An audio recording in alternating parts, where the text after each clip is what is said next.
Shalom, selamat pagi, salam sejahtera dalam kasih Tuhan kita Yesus Kristus.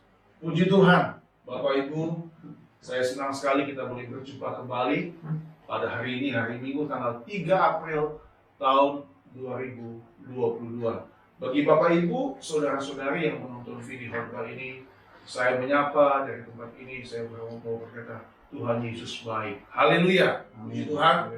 Hari ini juga kita akan menerima tubuh dan darah Tuhan dalam perjamuan kudus. Bapak Ibu, hari ini adalah hari yang luar biasa, bulan April ya saudaraku, dan kalau saya melihat dari kalender, artinya 2 minggu lagi kita akan merayakan Jumat Agung dan Paskah, hari kematian dan kebangkitan Tuhan. Nah, mengisi khotbah di awal bulan, di bulan April ini, setelah 3 minggu terakhir saya menyampaikan khotbah tetap mempercayai Allah itu ada.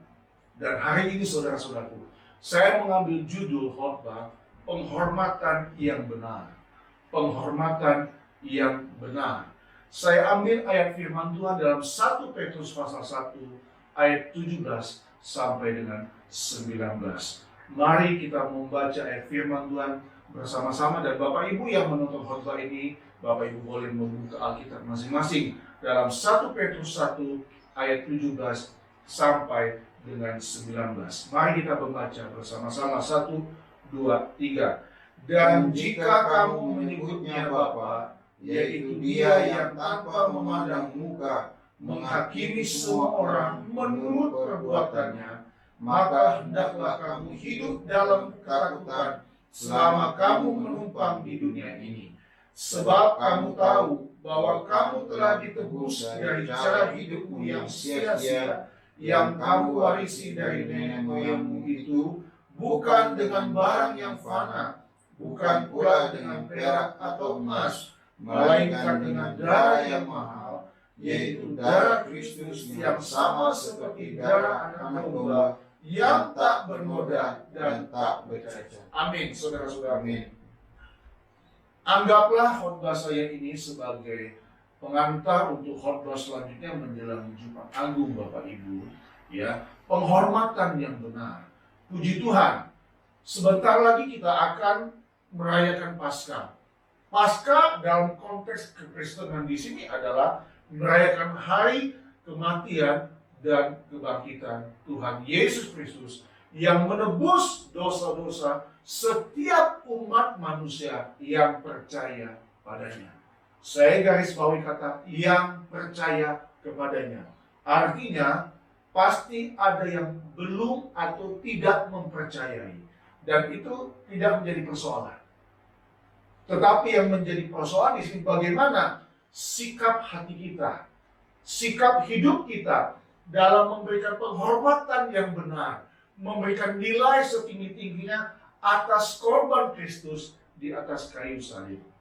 Bapak Ibu, tulisan Rasul Petrus dengan sangat jelas mengingatkan kita semua untuk menyadari dengan sepenuhnya bahwa darah Kristuslah yang telah menebus kita dari maut dan dosa dan dari segala pelanggaran kita. Amin. Darah Kristus, darah Yesus. Tidak ada yang bisa menebus kita dengan cara yang lain. Amin, saudaraku. Ini kebenaran firman Tuhan. Ini prinsip yang benar-benar harus kita pegang. Jadi kalau kita boleh melakukan perjamuan kudus, ini bukan sekedar seremonial atau ritual yang biasa. Tetapi di balik kita melakukan perjamuan kudus, kita selalu diingatkan oleh Tuhan bahwa betapa besar kasih dan cinta Tuhan dalam hidup setiap kita. Amin. Saudara, saya selalu berkata, miliki selalu kerinduan untuk selalu berdoa dan bersyukur kepada Tuhan. Kalau kita masih boleh bernafas, kita bangun pagi, waduh itu semua kemurahan Tuhan. Saudara yang mengalami sakit, pasti tidak enak bukan? Saya tahun lalu masuk rumah sakit 2 malam ya, kalau tidak salah saya rekam. Waduh itu betul-betul tidak enak. Tapi coba kita lihat, waktu tubuh kita sehat, kita diajar Tuhan untuk mengucap syukur. Nah, saudara, kita lihat mengapa saya memberi tema penghormatan yang benar. Nah, dari tulisan-tulisan Rasul Petrus ini, saudara-saudaraku, kita tahu bersama ya, kalau saya mau melihat sosok seorang yang bernama Petrus ini adalah seorang yang sepertinya memiliki jiwa yang menggebu-gebu, ya, yang begitu responsif, ya, begitu bersemangat. Tetapi kita tahu bersama bahwa apa yang Yesus ucapkan, nubuatan yang diucapkan Yesus kepada Petrus itu terjadi apa? Sebelum ayam berkokok 3 kali, engkau sudah menyangkal aku. Artinya apa kita melihat? Petrus sempat dia down, sempat dia lemah. Tetapi kemudian peristiwa di hari Pentakosta membalikkan kehidupan Petrus. Sehingga kita melihat tulisan-tulisan Petrus ini termasuk tulisan yang luar biasa. Nah, hari ini saudaraku, untuk kita yang ada di tempat ini, yang ada di rumah ini, ada di ruangan ini, ada dalam rumah Tuhan, dan bagi Bapak Ibu, saudara-saudari yang menonton video khotbah ini, saya mengajak kita harus punya sikap hati yang tulus ya, dalam penghormatan kita akan pengorbanan Yesus Kristus. Amin. Kalau kita tidak punya sikap hati yang tulus, maka sesungguhnya kita tidak pernah percaya kepada Tuhan. Nah, buat kita sebagai orang percaya, tadi di awal saya katakan, buat kita yang percaya bahwa Dia telah mati dan kemudian telah bangkit dari kematian, kita harus menyadari kebenaran ini. Dari tiga hal yang akan saya sampaikan, kita akan melihat kebenaran-kebenaran yang boleh saya bagikan bagi kita semua. Yang pertama, saya minta Bapak David kembali membacakan 1 Petrus 1 ayat yang ke-17. 1 Petrus 1 ayat yang ke-17. 1 Petrus 1 ayat yang ke-17. Dan jika kamu menyebutnya Bapa, yaitu Dia yang tanpa memandang muka menghakimi semua orang menurut perbuatannya, maka hendaklah kamu hidup dalam ketakutan selama kamu menumpang di dunia ini. Saudara, yang pertama, terima kasih Pak David, buat orang percaya atau orang Kristen yang menyadari akan pengorbanan Tuhan, seharusnya yang pertama, dia harus hidup dalam takut akan Tuhan. Katakan amin. Amin. Takut akan Tuhan. Kalau kita membaca tulisan ini, saudara-saudaraku, jangan saudara memandang hidup takut di sini, hidup dalam ketakutan ini, hidup takut dalam hal negatif. Bukan. Hidup dalam ketakutan di sini adalah hidup memberikan penghormatan kepada Tuhan. Hidup benar-benar takut akan Tuhan. Takut di sini adalah hidup takut untuk berbuat dosa. Catatan Petrus di sini katakan bahwa kita ini hanya menumpang dalam dunia ini. Tentu Bapak Ibu mengerti apakah arti kata menumpang. Artinya tidak selamanya, hanya sementara. Nah, jadi kalau kita sementara, artinya nanti ada satu tempat di mana kita akan selama-lamanya. Betul tidak? Ada kata hidup hanya menumpang, artinya hanya sementara. Jadi nanti ada satu tempat di mana kita akan selama-lamanya. Iya, tempat itu ada rumah Bapa. Tapi bagi orang yang setia mengasihi Tuhan. Amin. Tapi ada satu tempat yang akan membuat orang menghindar dan tidak akan mau ke tempat itu, yaitu neraka yang kekal, kematian yang kekal. Nah, jadi bagaimana persiapan kita untuk masuk ke tempat yang dijanjikan Yesus dalam Yohanes 14? Di rumah Bapakku banyak tempat tinggal. Hidup takut akan Tuhan. Artinya hidup takut untuk berbuat apa? Dosa. Nah, mari sebagai ayat untuk melengkapi dalam 1 Petrus 1 ayat 17 ini, tolong dibaca Lukas pasal 12. Injil Lukas pasal yang ke-12 ayat 4 dan 5. Injil Lukas pasal 12 ayat 4 dan 5. Bapak Ibu yang di rumah, kalau Bapak Ibu menonton video khotbah ini, mungkin sampingnya atau di bawahnya akan ada ayat-ayat yang ditampilkan, ya. Tolong dibaca Lukas 12 ayat 4 dan 5. Lukas 12 ayat 4 sampai 5. Aku berkata kepadamu, hai sahabat-sahabat, Iya, hai sahabat-sahabatku. janganlah kamu takut terhadap mereka yang dapat membunuh tubuh Iya. dan kemudian tidak dapat berbuat apa-apa Gak lagi. perlu kita takuti. Ini dia yang kelima. Aku akan menunjukkan kepada kamu siapakah yang harus kamu takuti. Iya. Takutilah dia Takutilah dia. yang setelah membunuh Iya. mempunyai kuasa untuk melemparkan Ah. orang ke dalam neraka. Iya. Sesungguhnya aku berkata kepadamu, takutilah dia. Silakan, terima kasih. Ada kata takutilah dia bagian terakhir dan ada tanda seru. Jadi benar-benar kita diminta untuk perhatikan kebenaran firman Tuhan ini. Di sini ada kata yang setelah membunuh mempunyai apa? Kuasa untuk melemparkan orang ke mana? Ke dalam neraka. Kalau saya ambil lagi benang lurus yang tadi saya katakan bahwa di kesementaraan di dalam dunia ini membuat kita harus hidup takut supaya kita tidak mau masuk ke dalam tempat yang bernama apa? Neraka ini.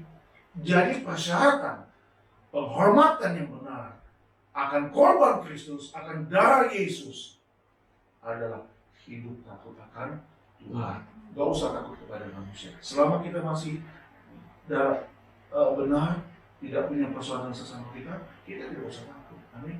Tapi kita punya takut kepada Tuhan. Jadi kalau di sini kalau saya memperlebar, artinya dengan situasi keadaan dunia ini kita tidak usah terlalu takut.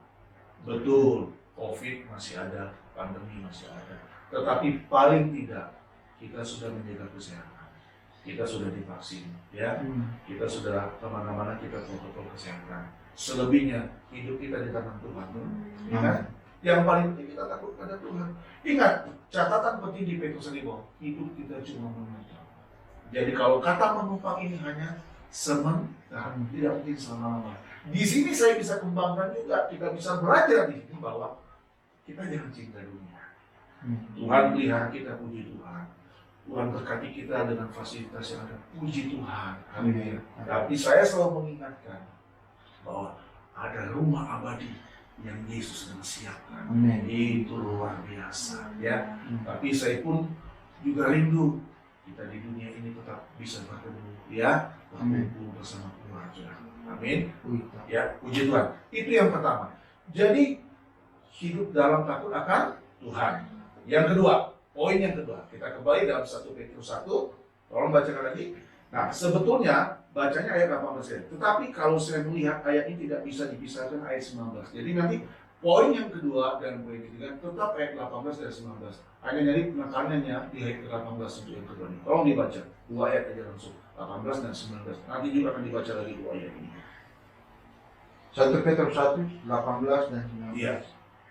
Sebab kamu tahu Iya. bahwa kamu telah ditebus dari cara hidupmu yang sia-sia yang kamu warisi dari nenek moyangmu itu, bukan dengan barang yang fana, bukan pula dengan perak atau emas, Iya. melainkan dengan darah yang mahal, yaitu darah Kristus, yang sama seperti darah anak domba, yang tak bernoda dan tak bercacat.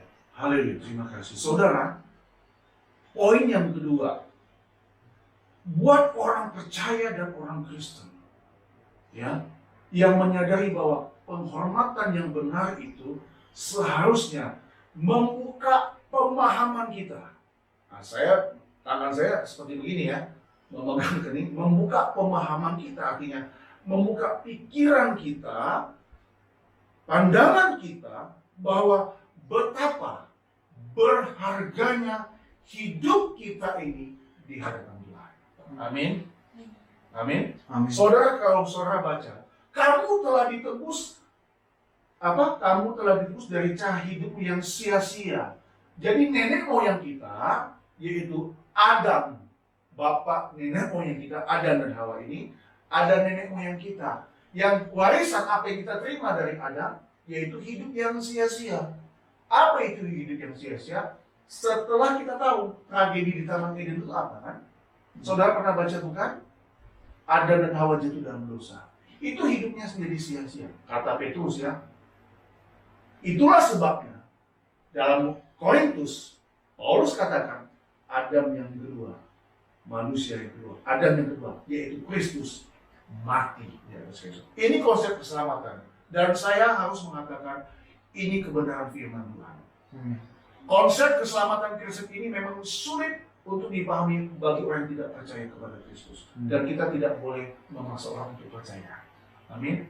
Tetapi saya meyakini dan saya mempercayai bahwa tidak ada keselamatan. Keselamatan hanya ada di dalam nama Tuhan Yesus Kristus. Amin. Amin. Ini kebenaran. Jadi yang kedua, membuka pemahaman pikiran kita atau cara pandang kita bahwa betapa berharganya hidup kita di hadapan Tuhan. Amin. Nah, saudara pasti akan sayang kepada diri kita. Amin. Kalau Tuhan sayang kepada kita, masa kita nggak sayang sih kepada diri kita? Betul nggak? Kita pelihara diri kita rawat diri kita. Nah, untuk sebagai melengkapi poin yang kedua ini, Pak David tolong baca 2 Petrus pasal 3. Kalau kita tahu betapa berharganya hidup kita di hadapan Tuhan, kita lihat 2 Petrus 3 ayat yang ke-9. 2 Petrus pasal 3 ayat yang ke-9. 2 Petrus 3 ayat yang ke-9. Iya. Tuhan tidak lalai menepati janjinya. Iya. Sekalipun ada orang yang menganggapnya sebagai kelalaian, Iya. tetapi ia sabar terhadap kamu, karena ia menghendaki supaya jangan ada yang binasa, Iya. melainkan supaya semua orang berbalik dan bertobat. Tolong ulangi lagi setelah Karena ia menghendaki Iya. supaya jangan ada yang binasa, melainkan supaya semua orang berbalik dan bertobat. Iya. Saudara lihat, setelah 1 Petrus muncul tulisan yang kedua. Ternyata dalam tulisan 2 Petrus ini ada kata ia sabar terhadap kamu. Loh, memang keselamatan yang tadi bagaimana? Betul, keselamatan itu satu kali dikerjakan oleh Tuhan Yesus. Tapi ingat, bukan berarti kodrat dosa sudah hilang dari hidup manusia. Setelah kita diselamatkan, bukan berarti kita pasti masuk ke surga. Oh tidak, nanti dulu. Ini yang saya katakan, hidup ini harus diperjuangkan terus. Amin.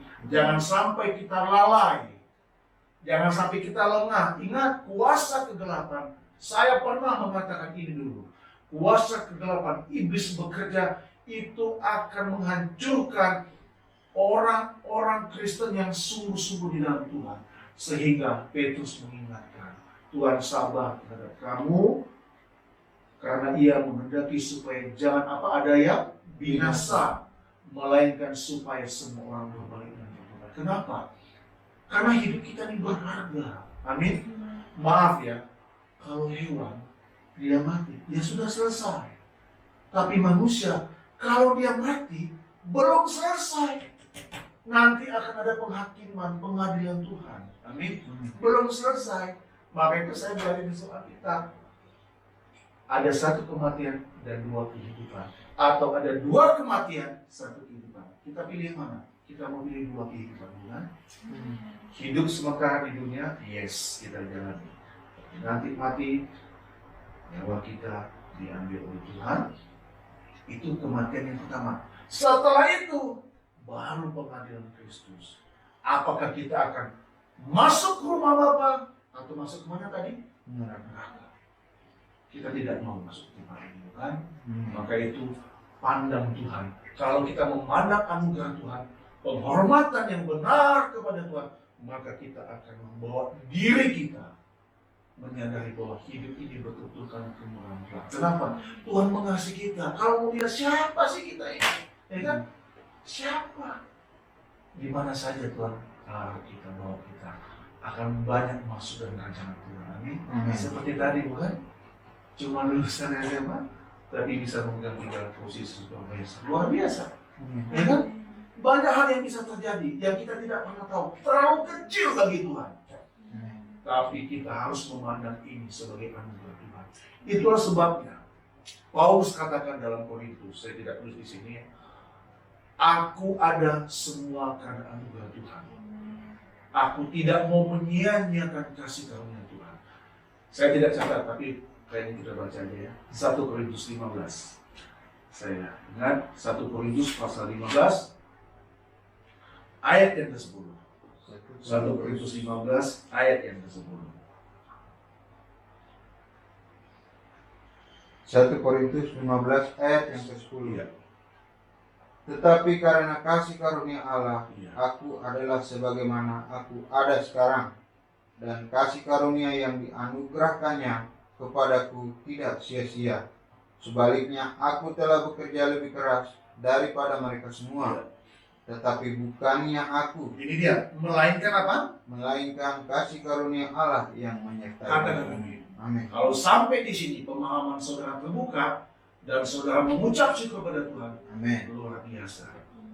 Jadi kalau kita masih hidup, yang tadi saya katakan, Tuhan berkati kita dengan pekerjaan yang bagus, dengan segala berkat, bukan karena kita sebetulnya, karena kasih karunia Allah yang menyertai kita. Amin.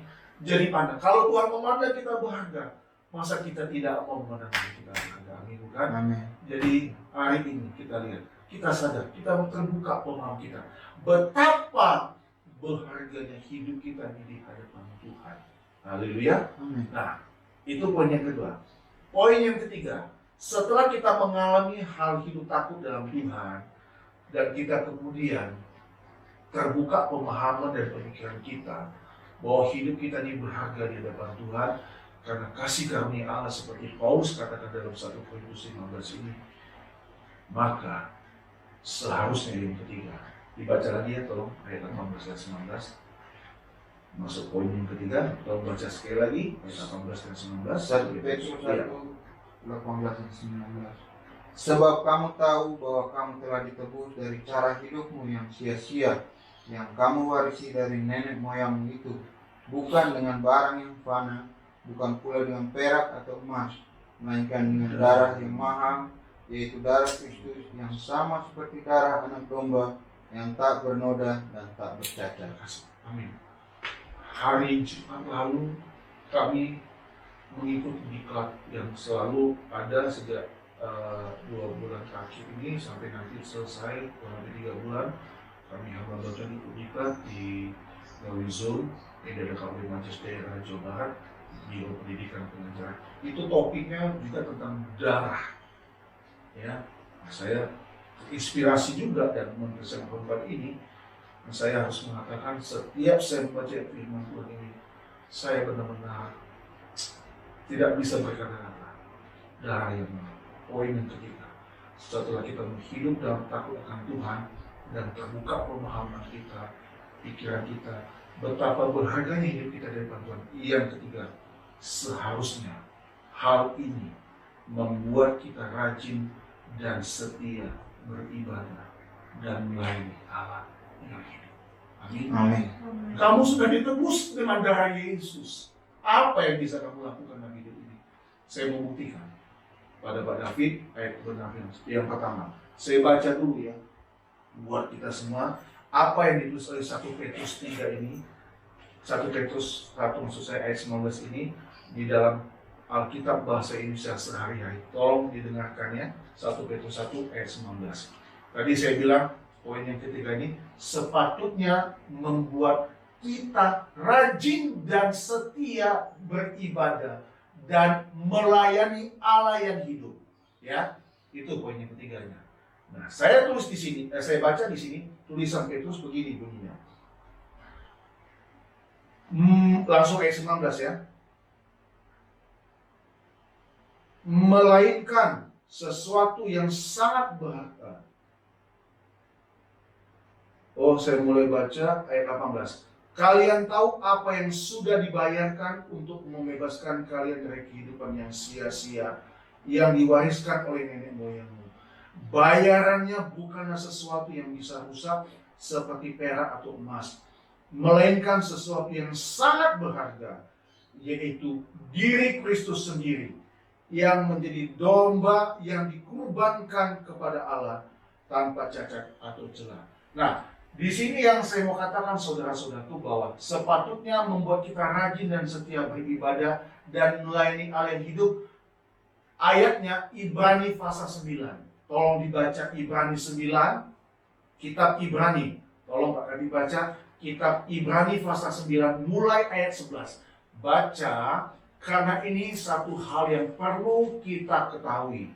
Ibrani pasal 11, Ibrani 9 Ibrani 9 maksud saya. ayat 11 sampai 14. sampai 14. Iya. Kristus adalah pengantara dari perjanjian yang baru. Tetapi Kristus telah datang sebagai imam besar untuk hal-hal yang baik yang akan datang. Iya. Ia telah melintasi kemah yang lebih besar dan yang lebih sempurna, yang bukan dibuat oleh tangan manusia. Artinya yang tidak termasuk ciptaan ini. Iya.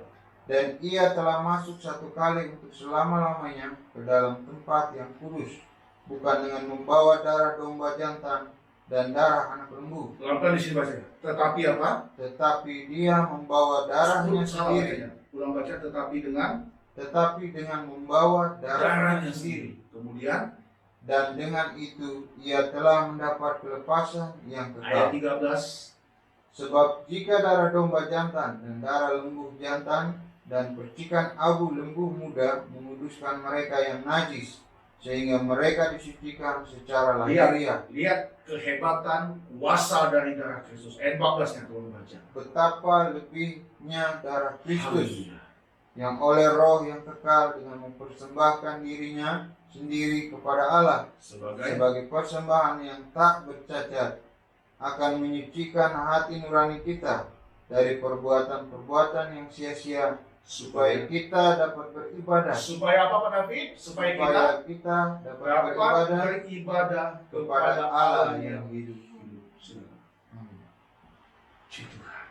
Saudara, kamu telah ditebus dengan darah yang mahal. Peristiwa domba, lembu itu adalah zaman perjanjian lama.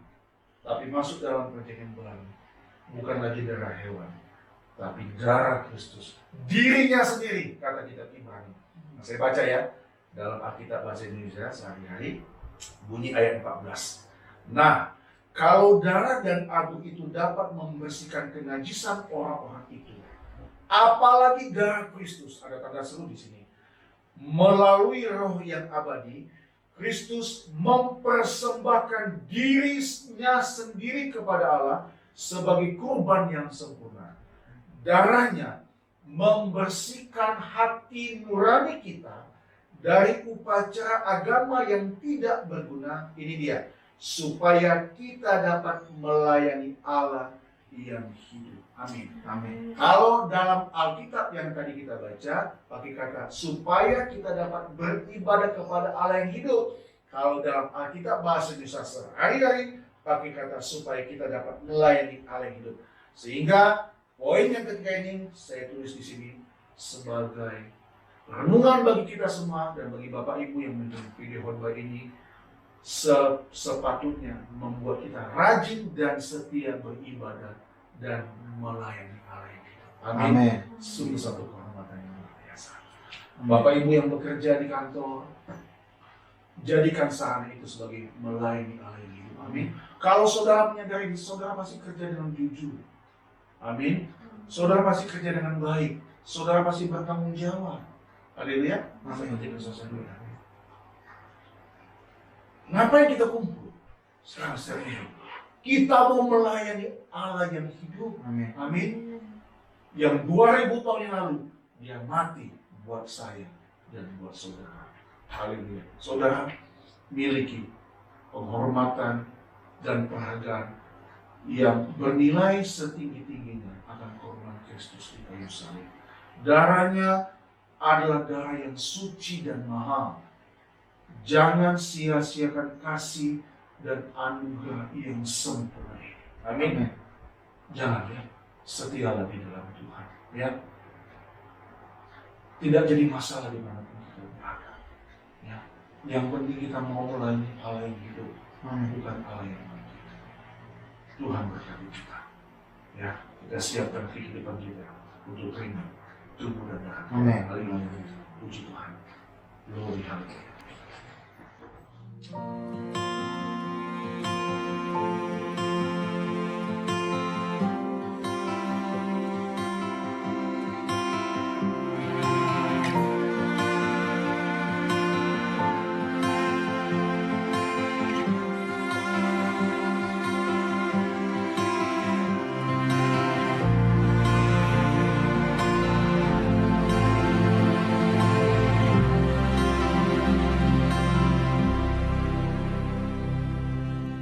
hiasi kehidupanku dengan kemurahan-Mu. Kau rancangkan masa depanku penuh dengan harapan. Aku ada saat ini, semuanya karena kasih-Mu. Aku hidup hari ini, semua berkat kemurahan-Mu. Terima kasih Yesus, Engkau sangat baik, teramat baik bagiku.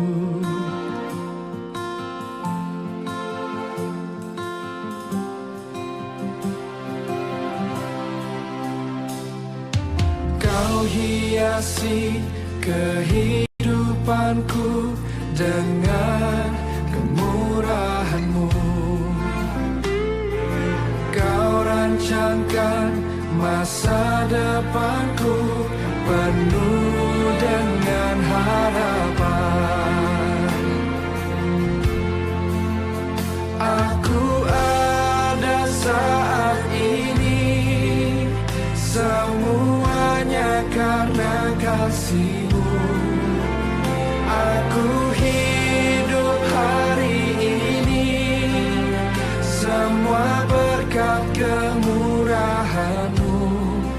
Terima kasih Yesus, Engkau sangat baik, teramat baik. Aku ada saat ini, aku ada, semuanya karena kasih, semua karena kasih. Aku hidup hari ini, semua berkat kemurahan-Mu.